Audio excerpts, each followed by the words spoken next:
Hi, I'm Marc, creator and executive producer of Desperate Housewives. And I'm Doug Savant, actor on Desperate Housewives. I'm going to do that one more time. And we're going to answer your questions for abc.com. Are we doing the whole thing again? Apparently you cleared your throat while I was introducing myself. How has the role of Tom Scavo changed since your original conception of the pilot? The thing that was fascinating is that the way the part of Tom Scavo was originally conceived, I thought he was just going to be a guest star.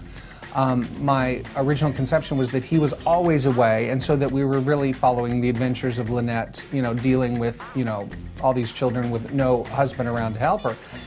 And Doug came along, and he was so good that we decided to, we had to have him as a regular. And his chemistry with Felicity was fantastic, and so he acted himself into a regular spot on the show.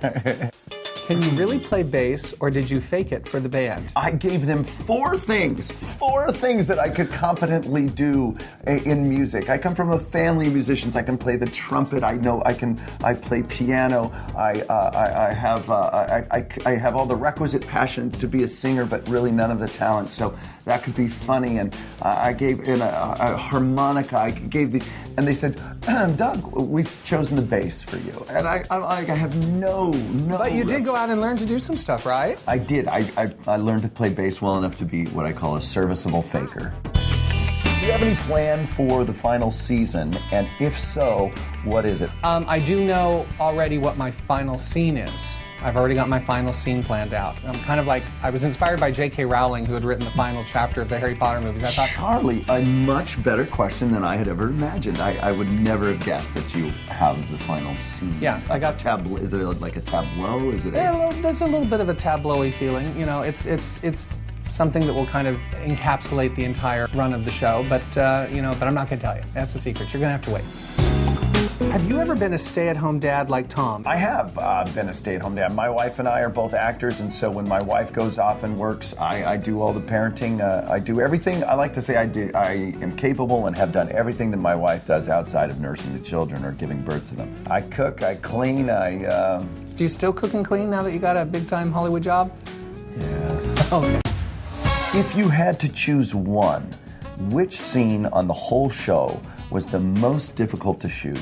For me, the most difficult scene that I will ever shoot will be the last scene of The Last Day, because then I have to say goodbye to this, which has been such a tremendous experience. And I thank God, even though days are long and the work is exhausting and tiring, I do sometimes slap myself to remember that this is the greatest ride any writer could ever possibly be on. What I've experienced with the phenomenon of the show doesn't happen to everybody. Are there any incidents you wanted to use in a storyline that the censors deemed too outrageous? The big one that people always quote, which I guess in retrospect the censors wish they had stopped it, was Rex cries when he ejaculates. And what was so funny about that line was that I pitched that line to the network after they bought the pilot. I was actually giving them an example of how this show would work in subsequent storylines, because Susan Lyne, who's at that time running ABC, she loved the pilot, but she didn't understand how the storylines would be both soap opera-esque and then comedic.